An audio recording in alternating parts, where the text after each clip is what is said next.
So how does jumping off a high shit in real life compare to doing it in dreams? And in this case, it's going to be specifically bungee jumping in real life.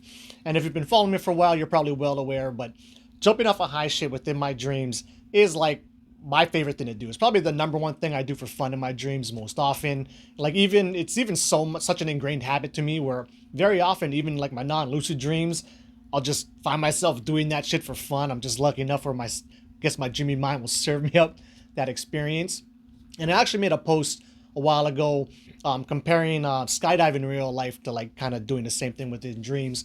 And the basic summary of that was doing it in the dream. Now, there's a big spectrum of how in the dream you are. But when you have one of these more peak type dreaming experiences of jumping off a high shit, it really is like exactly comparable.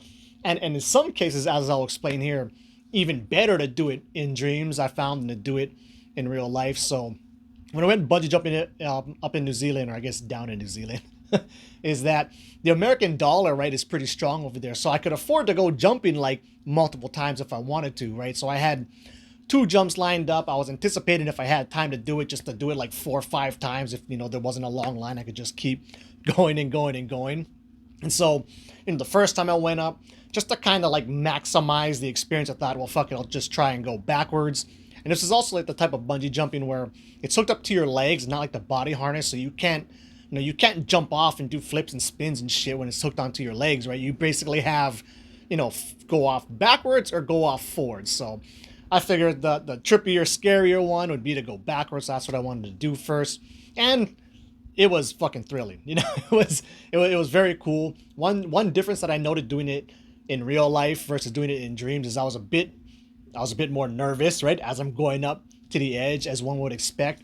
But even a lot of times within my lucid dreams, where like this happens a lot, where I'm pretty positive I'm dreaming, but I'm not totally sure. But I'm just like, I feel like I'm probably dreaming. Fuck it, I'm just gonna jump off this thing and pray for the best. I even like made a joke to my wife, which might not be a joke when I get old and senile, but because that's such an ingrained habit in me and I've been doing it for so many years and so often, is that if I get old and a little bit crazy and I start getting confused, like thinking I'm dreaming or something, I might just jump off of something thinking I'm in dream when I'm not.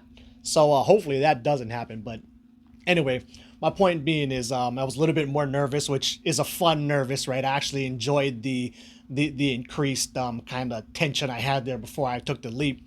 But when I fell off backwards, it was thrilling. Like it was really, very comparable to like the most peak type of, falling experience that I've ever had in dreams.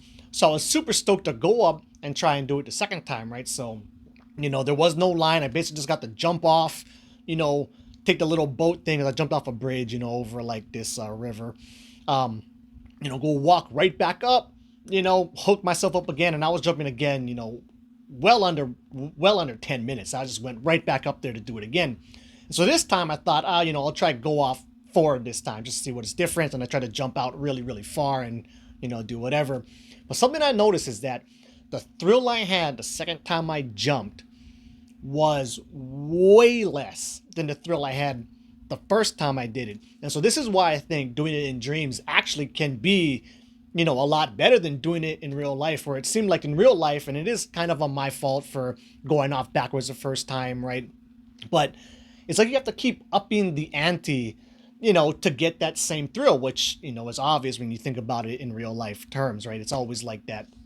But when you do it in dreams, if it's one of these more peak type experiences where you're getting a really good dropping sensation and it's really thrilling, is that if the first go at it within the dream is super awesome, the next repeat it goes is just as awesome. It doesn't really have this steep drop off effect that I've ever noticed, at least. So that's one of the differences that I thought was worth highlighting.